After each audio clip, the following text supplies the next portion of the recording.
Empathy. What does it mean for you and your leaders in business to be better bosses? That's what we're going to dive in today on Boss Beat. And Boss Beat is where we help you be and build better leaders in business, all served up as a latte of leadership.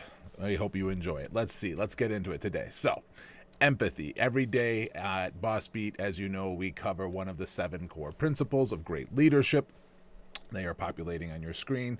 And as you can tell, we use the acronym model of servant leadership. Why do we do that? So that you know it's not just one person's idea. There are many great leadership experts out there, but I want you to be assured that you're not just getting my opinion on what makes you a great boss in business. Instead, it's based on over 2 decades of studying some of the greatest leaders and leadership experts and great examples over the years. So you know it's based on fact and examples, and we know you're busy, so we keep it practical and actionable.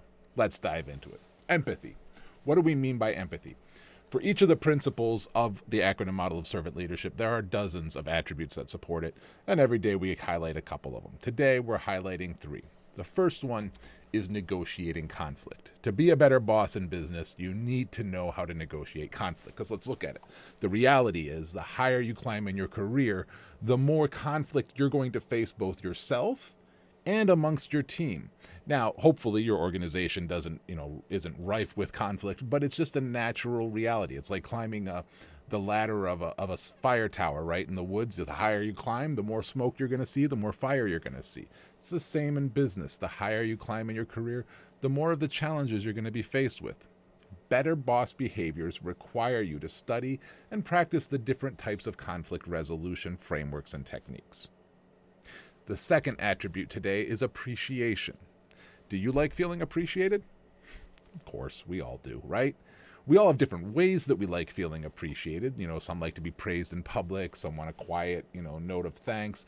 But the reality is we all like working for bosses who show authentic, timely, and specific appreciation. Work to do the same yourself and you'll continue growing your better boss behaviors. And the last attribute we're going to talk about today is healing. If you ever worked for a bad boss or been given bad advice, guess what? So have the people you serve. Those experiences affect us all in different ways, right? You may have bounced back no problem from your challenges or your bad boss that you had to deal with. Others suffer very real psychological trauma from it and become hesitant in their work moving forward. They're too afraid of upsetting somebody again. So how do you help them? Well, if you help them with the right amount of guidance and healing and listening, you may find that they become some of your best employees. And that brings us to today's story around the principle of empathy. I love coaching youth sports. It's a fantastic way to give back to the community while getting to give a little bit of impact on little kids' lives. Now, whenever I take on a new team, there's usually that one kiddo who is a special case, right?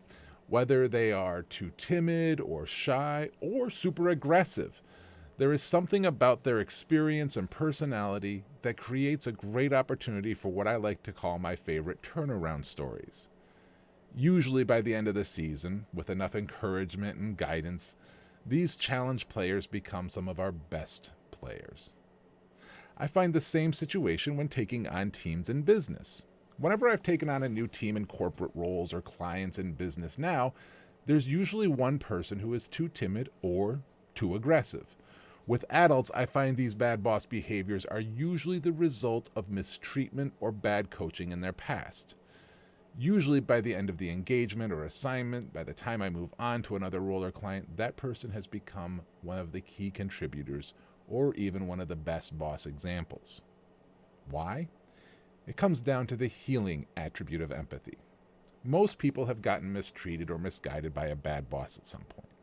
With the right amount of encouragement and guidance, just like those little kids on the soccer field, those who were most emotional or most impacted by bad bosses in the past can become your greatest success stories if you just listen, empathize, and heal them.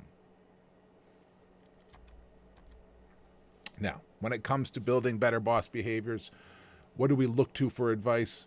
I'm a big fan of Minette Norman. She wrote the book, The Boldly Inclusive Leader. And in it, she says, emotions are data. It's such a simplifying reality. Too often in business, we look at emotions and people who wear their hearts on their sleeves as a bad thing.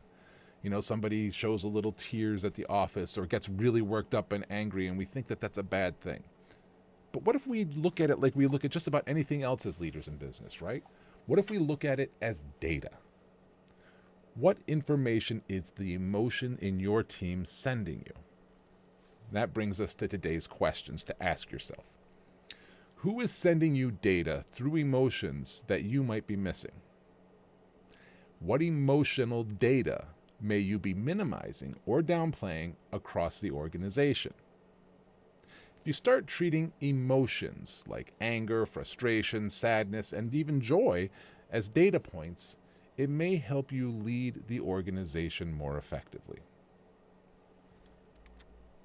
I'm Ben Lichtenwalner. I appreciate your time. I know it's valuable. The fact that you share a little bit of it here to learn about becoming a better boss or building better bosses in your business shows that you are a true leader in your organization. Keep up the great work. And until next time, keep serving, my friends.